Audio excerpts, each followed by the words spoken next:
أعوذ بالله من الشيطان الرجيم. بسم الله الرحمن الرحيم.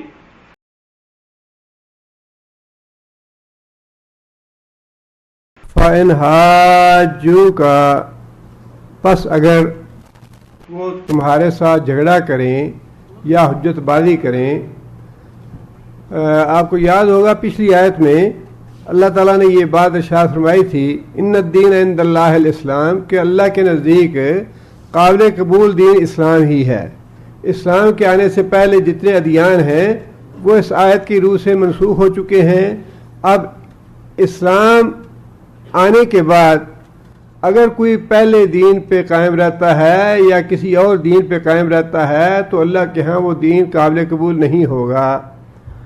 اور اسی حوالے سے اللہ تعالیٰ نے یہ بات ارشاد فرمائی کہ یہ بات واضح کرنے کے بعد اگر یہ لوگ تو اسے جھگڑا کرتے ہیں کہ نہیں ہم تو اپنے یہودی دین پہ قائم رہیں گے یا ہم اپنے عیسائی دین پہ قائم رہیں گے، تو اللہ فرماتے ہیں فقل، اے محمد صلی اللہ علیہ وسلم آپ انہیں یہ بات واضح کر دیجئے، آپ انہیں یہ کہہ دیجئے اسلمت وجہی للہ. اسلمت کون سا فعل ہے؟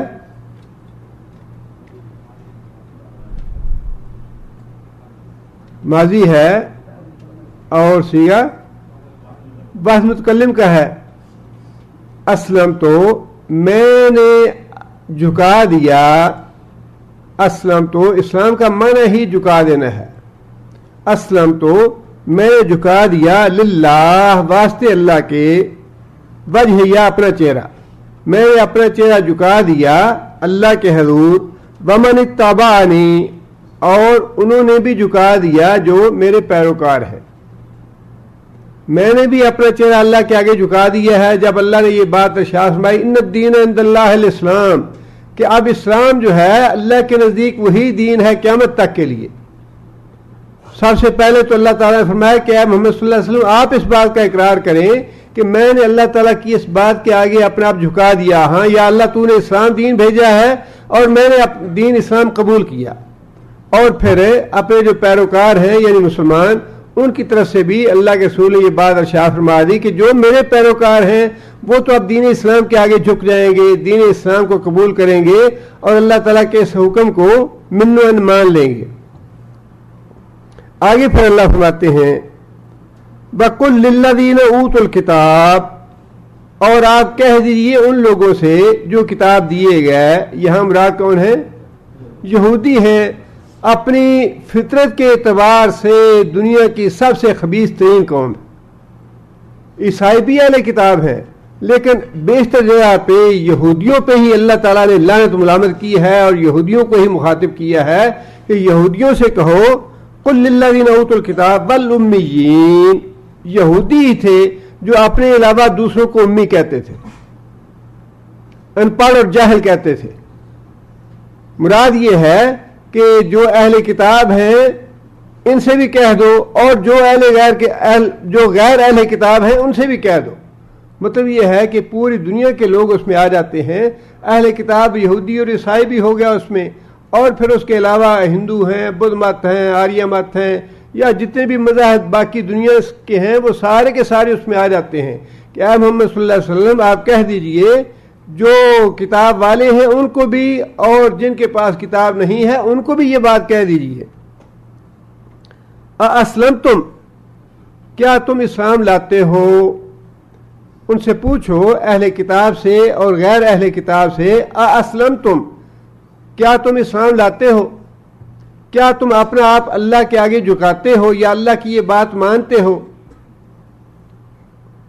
فَإِنْ أَسْلَمُوا، پس اگر وہ اسلام لے آئیں، پس اگر وہ جھک جائیں، فَقَدْ اهْتَدَوْا، پس تحقیق وہ ہدایت پا گئے. اس کا مطلب یہ ہے دو باتیں ہیں اس میں. ایک بات تو یہ ہے کہ اس کتاب میں خطاب کیا گیا ہے اہل کتاب اور غیر اہل کتاب کو، جس کا مطلب یہ ہے کہ نبی صلی اللہ علیہ وسلم کی رسالت جو ہے وہ ساری دنیا کے لیے ہے، خواہ وہ اہل کتاب ہو یا غیر اہل کتاب ہو. اور اس کو بعض دوسری جگہ پہ اللہ تعالیٰ نے کھلے الفاظ میں